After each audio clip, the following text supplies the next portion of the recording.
అందరికీ నమస్కారం అండి. మా గురువు గారు సుకుమార్ గారికి సార్ థ్యాంక్ యూ సార్ వచ్చినందుకు. ఏం మాట్లాడడానికి ఏమీ లేదండి, సింపుల్గా చెప్పేస్తాను. ఏప్రిల్ 30ని రానందుకు క్షమించండి, జూన్ 4న వస్తున్నందుకు ఆశీర్వదించండి. Thank you so much.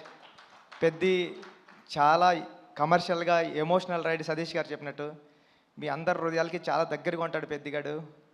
పెద్దిగాడిని హృదయంలో తీసేయడం అంత ఈజీ కాదు. థ్యాంక్ యూ అండి, thank you so much. June 4న నా ప్రేమనంతా చరణ్ సార్ మీద చూద్దరు, కానీ ఈ అవకాశం ఇచ్చిన చరణ్ సార్కి థ్యాంక్ యూ సో మచ్ అండి. Thank you sir.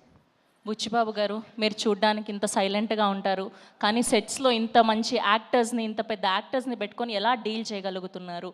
ఎలా ఉంటారు? ఎలా మేనేజ్ చేయగలుగుతున్నారు?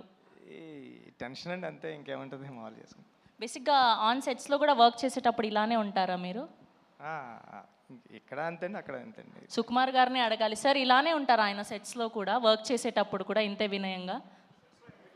మైక్ మైక్ సార్ అలాగే చెప్పండి, ఇలాగ ఉంటానని. సెట్స్లో ఇంకా వినయంగా ఉంటాడు, కానీ విశ్వరూపం కూడా ఉంటుంది. బికాజ్ ఒక డైరెక్టర్కి అంత కమాండ్ ఉంటే కానీ చేయలేరు కదా. So there are two sides. So డైరెక్టర్గా ఉన్నప్పుడు విశ్వరూపం ఉంటుంది, మళ్ళీ షార్ట్ అయిపోతే ఇలాగే ఉంటాడు.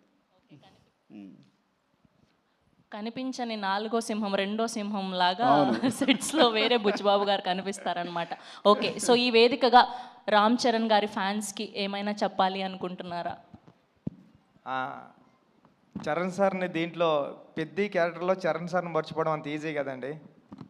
చాలా అంటే చాలా మీరు ఇష్టపడిపోతారు పెద్ద క్యారెక్టర్ని. థ్యాంక్ యూ అండి, thank you so much. Okay, మాటలంటే మాట్లాడలేరు, కానీ ఒక 2 స్టెప్పులు అయితే వేయొచ్చు కదా. అది ఈ జన్మలో కదండి, వచ్చే జన్మలో కూడా కుదరదు. కాదండి, ఈ మధ్య డైరెక్టర్లు భారీగా స్టెప్పులు వేసేసి సినిమాని ప్రమోట్ చేస్తున్నారు, మనం కూడా ఎందుకు ట్రై చేయకూడదు చెప్పండి. ఈ స్టెప్పులు వేస్తానండి. Thank you.